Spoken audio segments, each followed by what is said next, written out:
కృష్ణా గోదావరి నదుల అనుసంధాన ఘట్టాన్ని భారీ ఎత్తున నిర్వహించేందుకు ప్రభుత్వం ఏర్పాట్లు చేస్తోంది. దేశ చరిత్రలోనే తొలిసారి 2 జీవనదులు అనుసంధానమవుతున్న వేళ రైతులు, ప్రజలంతా కార్యక్రమంలో భాగస్వాములు కావాలని ప్రభుత్వం పిలుపునిచ్చింది.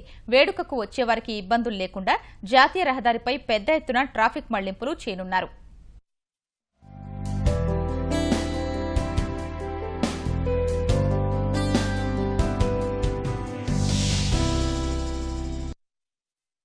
పశ్చిమ గోదావరి జిల్లాలోని పట్టిసీమ ఎత్తిపోతల నుంచి వడివడిగా అడుగులేస్తున్న గోదావరి విజయవాడ శివార్లలోని ఇబ్రహీంపట్నం వద్ద కృష్ణానదిలో సంగమించనుంది. జీవనదులైన గోదావరి, కృష్ణా పవిత్ర సంగమ సంబరాన్ని ప్రభుత్వం ఘనంగా నిర్వహించబోతోంది. నదుల సంగమ ప్రాంతంలో బుధవారం భారీ బహిరంగ సభ నిర్వహిస్తోంది. వివిధ ప్రాంతాల నుంచి వచ్చే ప్రజలు, రైతులకు ప్రభుత్వం చేపట్టిన జలదీక్ష విశేషాలను ముఖ్యమంత్రి చంద్రబాబు వివరించనున్నారు. బహిరంగ సభ కోసం ఏర్పాట్లు ఘనంగా జరుగుతున్నాయి.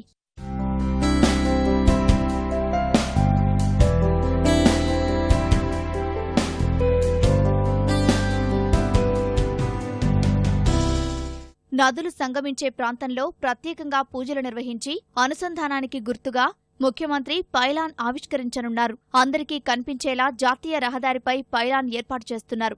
నదుల సంగమ ప్రాంతాన్ని ఆధ్యాత్మిక కేంద్రంగా తీర్చిదిద్దాలని ప్రభుత్వం భావిస్తోంది. ఇప్పటికే టెస్ట్ రన్ ద్వారా తాడిపూడి ఎత్తిపోతల నుంచి 2 మోటార్ల ద్వారా నీటిని వదిలిన ఇంజనీర్లు బుధవారం ఉదయం 11 గంటల సమయానికి గోదావరి నీరు కృష్ణానదిలో కలిసేలా ముహూర్తాన్ని నిర్ణయించారు.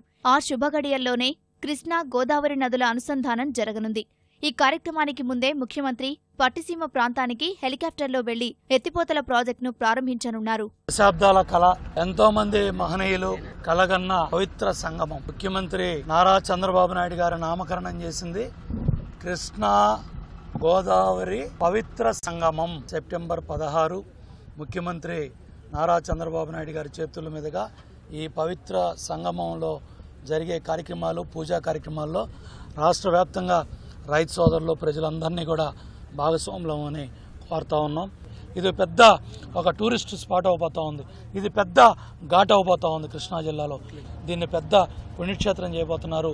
దీన్ని పెద్ద ఒక టూరిస్ట్ ప్లేస్ చేయబోతున్నారు. ఆయన మహాసంకల్పం ఏంటి, ఆయన జలదీక్ష ఏంటి, అవన్నీ కూడా రేపు ముఖ్యమంత్రి గారు బహిరంగ సభలో తెలియజేస్తారు. నదుల అనుసంధానాన్ని ప్రత్యక్షంగా చూసేందుకు భారీ సంఖ్యలో ప్రజలు హాజరయ్యే అవకాశం ఉన్నందున పెద్ద ఎత్తున ట్రాఫిక్ మళ్లించనున్నట్లు విజయవాడ పోలీస్ కమిషనర్ తెలిపారు. హైదరాబాద్ నుంచి వచ్చే భారీ వాహనాలు సూర్యాపేట, ఖమ్మంల మీదుగా, విశాఖ వైపు నుంచి వచ్చే వాహనాలు పశ్చిమ గోదావరి జిల్లా దేవరపల్లి, గోపాలపురం మీదుగా మళ్లిస్తారు. చెన్నై నుంచి వచ్చే వాహనాలు సత్తెనపల్లి వద్ద, ఛత్తీస్గఢ్ వైపు నుంచి వచ్చే వాహనాలు నూజివీడు, హనుమాన్ జంక్షన్ల వద్దే మళ్లించాలని ఆదేశాలు జారీ చేశారు. అర్ధరాత్రి నుంచి బుధవారం మధ్యాహ్నం వరకు ట్రాఫిక్ ఆంక్షలు అమల్లో ఉంటాయని పోలీస్ కమిషనర్ స్పష్టం చేశారు.